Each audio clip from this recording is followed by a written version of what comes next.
சூப்பரான முருங்கைக்கீரை பொரியல். இந்த முருங்கைக்கீரை எவ்வளோ சத்து அப்படிங்கிறத நான் அந்த டிஸ்பிளேயில் போட்டிருக்கேன் பாருங்கள். எதுக்கெல்லாம் அது உபயோகப்படுது அப்படிங்கிறத பாருங்கள். வாரத்தில் ஒரு நாளாவது அதை செஞ்சு சாப்பிடுங்க. வாங்க இதை எப்படி செய்யுதுன்னு பார்க்கலாம்.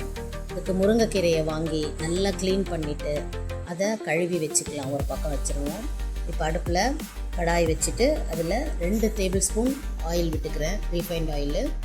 கடுகு உளுந்து போட்டு அது பொரிஞ்சதும் பெருங்காய பொடி 1/2 ஸ்பூன் போட்டுட்டு வெங்காயம், ஒரு பெரிய வெங்காயத்தை பொடியாக கட் பண்ணி அதில் போட்டுக்கலாம். வெங்காயம் கொஞ்சம் லைட்டாக இதுவானதுக்கப்புறமா பூண்டு, ஒரு 8 பல் பூண்டு எடுத்து நசுக்கிட்டு 2 காஞ்ச மிளகாவை கிள்ளி அதில் போட்டுக்கிறேன். அதையும் கொஞ்சம் வறுத்துட்டு அதுக்கப்புறமா உப்பு நிறைய சேர்த்துறாதீங்க, கீரையில் சீக்கிரமாகவே உப்பு ஏறிடும். ஸோ அதனால் கொஞ்சம் பார்த்து உப்பு சேர்த்துக்கோங்க. 1/2 ஸ்பூன் மஞ்சத்தூள், ஒரு 1/4 கிளாஸ் தண்ணி, ரொம்ப தண்ணி இல்லை, 1/4 கிளாஸ் தண்ணியை ஊற்றி கிளறிக்கோங்க. ஏன்னா கீரை நம்ம கழுவுனோடனே அதில் எப்படி கொஞ்சம் தண்ணி இருக்கும், கீரையிலே நார்மலாக தண்ணி இருக்கும்.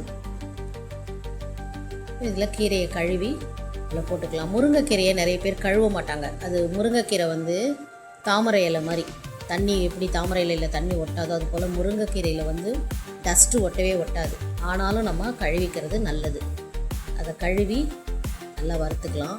சில பேர் கீரையை மூடி வச்சா கலர் போயிடும் அப்படின்வாங்க. இல்லை, கீரையை நீங்கள் மூடி வச்சு செஞ்சால் தான் அதில் போகிற சத்து வெளியில் போகாது. கலர் தான் நமக்கு சத்து தான், பட் இருந்தாலும் கூட கீரையை பொரியலை எதுவாக இருந்தாலும் நீங்கள் மூடி வச்சு செய்யும்போது அந்த சத்து வெளியில் போகாமல் இருக்கும். அவ்வளோதான் ஃப்ரெண்ட்ஸ். நல்ல ஒரு 5லேருந்து 10 நிமிஷம் வரைக்கும் கொஞ்சம் நல்லா மூடி வச்சு அதை இது பண்ணுங்கள், வேக வைடுங்க. கடைசியாக தேங்காய் துருவல் நான் பொடியாக கட் பண்ணி மிக்சியில் தண்ணி ஊற்றாமல் நல்லா இது பண்ணிக்கிட்டேன், துருவிக்கிட்டேன். 1 கப் தேங்காய் துருவலை எடுத்து அதில் கடைசியாக இறக்கும்போது தூவிட்டு நல்லா கிளறிட்டு எடுத்துட வேண்டியதான். அவ்வளோதான், சூப்பரான சுவையான முருங்கைக்கீரை பொரியல் ரெடி. வாங்க சாப்பிடலாம். நான் லஞ்சுக்கும் கட்டிட்டேன், எங்கள் ஹஸ்பண்டுக்கும் அடித்தாச்சு. அவ்வளோதான்.